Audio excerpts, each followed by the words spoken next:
Hello students, welcome to dealing with commerce. बच्चों, आज का जो ये मेरा वीडियो है ये आप सबके डाउट को क्लियर करने के लिए ही मैंने बनाया है। बच्चों, मुझे कमेंट्स में कुछ बच्चों ने डाउट पूछा था, उसी के लिए मैं आज ये वीडियो बना रही हूँ। उम्मीद है कि आप सबका डाउट इस वीडियो के माध्यम से अच्छे से क्लियर हो जाएगा। और आपको अगर आगे भी कोई डाउट हो तो आप बिल्कुल कमेंट करके पूछ सकते हैं। तो चलिए, आज का जो हमारा टॉपिक है वो ये है कि साझेदारी संलेख के अभाव में लागू होने वाले नियम। इस टॉपिक पर आधारित जो प्रश्न है वो मैं आपको आज के इस वीडियो में समझाऊंगी। बच्चों, ये बहुत ही इजी टॉपिक है। आपको इसके लिए एक सिंपल सा जो रूल है उसको आपको फॉलो करना है। अगर उस पॉइंट्स को आप ध्यान में रखकर प्रश्न को बनाएंगे तो बहुत ही आसानी से आपसे ये सॉल्व हो जाएगा। तो आइए देखते हैं कि किन नियमों या किन बातों को हमें प्रश्न बनाने के लिए ध्यान में रखना है, क्योंकि इसके थ्योरी से रिलेटेड जो मैंने वीडियो पहले ही बना रखे हैं, लेकिन प्रश्न को सॉल्व करने के लिए जो हमको पॉइंट्स जो हमको दिमाग में रखना है वो ये है कि देखिए, आप जब लाभ हानि नियोजन खाता बनाते हैं तो उनमें जो मदें आती हैं उन मदों से संबंधित जो आपको नियम है उसी को आपको याद रखना होता है। तो बच्चों, जो पहला जो हमारा जो मद है या आइटम है वो है पूंजी पर ब्याज। तो आपको ध्यान रखना है कि जहां साझेदारी संलेख लागू नहीं होता वहां पूंजी पर ब्याज नहीं दिया जाएगा। ये हमारा पहला पॉइंट है। सेकंड है कि अतिरिक्त पूंजी पर ब्याज। जब बच्चों अतिरिक्त पूंजी साझेदारों द्वारा व्यवसाय में लगाई जाती है तो ऐसी दशा में साझेदारी संलेख के अभाव में 6% वार्षिक दर से जो है इस पर ब्याज दिया जाएगा। अगला बिंदु है ऋण पर ब्याज। ऋण पर भी जो ब्याज है बच्चों वो इस संलेख के अभाव में 6% वार्षिक की दर से दिया जाएगा। आपका चौथा बिंदु है वेतन एवं पारिश्रमिक। जब साझेदारी संलेख नहीं होता है तो साझेदारों को वेतन या पारिश्रमिक या किसी भी प्रकार का कमीशन पाने का कोई अधिकार नहीं होता, तो उन्हें भी कुछ भी प्राप्त नहीं होगा। पांचवा बिंदु है लाभ हानि विभाजन। तो बच्चों, जो लाभ हानि विभाजन है ये साझेदारी संलेख के अभाव में सभी साझेदारों में ये बराबर बराबर बटेगा। तो बच्चों, ये चीज आपको माइंड में सेट करना है और अच्छे से याद कर लेना है, क्योंकि जो प्रश्न होगा वो इन्हीं मदों पर आधारित होता है। तो हमको अगर नियम याद होगा तो हम क्वेश्चन भी आसानी से सॉल्व कर लेंगे। तो आइए इससे रिलेटेड एक क्वेश्चन बनाते हैं ताकि हमारे डाउट्स क्लियर हो जाएं। तो बच्चों, हमारा प्रश्न है 1 अप्रैल 2006 को आकृति एवं बिंदु वस्त्र निर्माण के व्यवसाय में साझेदारी करती हैं, परंतु कोई भी लिखित समझौता नहीं है। उन्होंने क्रमशः 5 लाख रुपए तथा 3 लाख रुपए की पूंजी लगाई और 1 अक्टूबर 2006 को फर्म ने 20,000 रुपए ऋण के रूप में दिए, जिस पर ब्याज के लिए कोई लिखित समझौता नहीं हुआ। 31 मार्च 2007 को वर्ष की समाप्ति पर फर्म का लाभ 43,000 रुपए हुआ। दोनों साझेदार लाभ के बंटवारे के आधार पर ब्याज के सवाल पर सहमत नहीं हो सके। आपसे अपेक्षा की जाती है कि आप दोनों के बीच लाभ के बंटवारे का समाधान निकालें तथा अपने समाधान निकालने के पक्ष के लिए उचित तर्क प्रस्तुत करें। तो बच्चों, प्रश्नों को आपने अच्छे से समझ लिया है। आइए चलिए अब हम इसे सॉल्व करते हैं।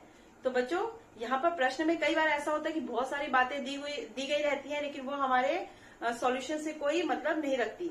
तो यहाँ पर भी जो हम प्रश्न बना रहे हैं वो साझेदारी संलेख के अभाव में लागू होने वाले नियम के आधार पर बना रहे हैं। तो बच्चों, इसका जब सॉल्यूशन बनाएंगे तो आपको बहुत सारी बातों को ध्यान में नहीं रखना है। हमने जो 5 नियम इससे पहले आपको बताया है उस 5 नियमों को ही आपको ध्यान में रखना है। अगर वो आइटम्स दी हुई हैं आपके प्रश्न में तो आप यहाँ पर लिखेंगे, वरना जो प्रश्न है वो बहुत ही सिंपल होता है। तो आइए इसको हम सॉल्व करते हैं। मैंने यहाँ पर लाभ हानि नियोजन का जो प्रारूप है वो बना लिया है। तो सबसे पहले यहाँ पर हम क्रेडिट साइड में लिखेंगे लाभ हानि खाते का जो शेष हमको प्रश्न में दिया रहता है उसको हम यहाँ पर लिखते हैं लाभ हानि खाते को। जो लाभ हानि खाते का जो लाभ है वो यहाँ आता है, तो वो प्रश्न के अनुसार हमारा दिया है 43,000 रुपए। अब बच्चों चलते हम डेबिट साइड की ओर चलते हैं। डेबिट साइड में बच्चों सबसे पहले आता था पूंजी पर ब्याज। चूंकि यहाँ पर साझेदारी संलेख का अभाव है तो पूंजी पर ब्याज नहीं आएगा। अब हमारे प्रश्न में दिया है कि ऋण पर भी साझेदारों द्वारा व्यवसाय में ऋण दिया गया है, उस ऋण पर हमको यहाँ पर ब्याज लगाना है। तो चूंकि यहाँ पर प्रश्न का जो वित्तीय वर्ष है वो 1 अप्रैल से लेकर 31 मार्च तक का वित्तीय वर्ष है और जो साझेदारों द्वारा ऋण दिया गया है वो आपको 1 अक्टूबर की डेट पर दिया गया है। तो इसके लिए बच्चों मैंने अलग से वर्किंग नोट यहाँ नहीं बना रही हूँ, प्रश्न में ही आपको सॉल्व करके बता रही हूँ कि किस प्रकार आप जो है वो ऋण पर ब्याज यहाँ पर निकालेंगे। तो बच्चों सबसे पहले यहाँ पर हम निकालते हैं ऋण पर ब्याज खाता से। तो बच्चों साझेदार द्वारा 20,000 का जो है वो ऋण दिया गया है व्यवसाय में। इस 20,000 पर हमको नियम के अनुसार 6 जो है वो प्रतिशत ऋण पर ब्याज मिलेगा, लेकिन 1 अक्टूबर के कारण यहाँ पर हमको 6 माह का ही जो है वो ब्याज लगाना है। तो इस आधार पर हम कैलकुलेट करेंगे इसको, तो जो हमारा आंसर आएगा बाहर वो आएगा 600 यानी 600। बस बच्चों इन 2 आइटम्स के अलावा प्रश्न में और कोई भी चीज नहीं दी गई है।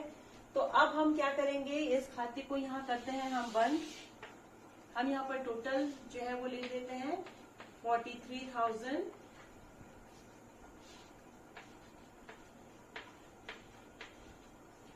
अब जब हम क्रेडिट साइड से डेबिट साइड के 600 रुपए को घटाएंगे तो जो हमारा लाभ आएगा वो आ रहा है 42,400 रुपए। तो आइए इसे हम लाभ हानि जो लाभ है इस लाभ को हम करते हैं साझेदारों के पूंजी खाते में हस्तांतरित।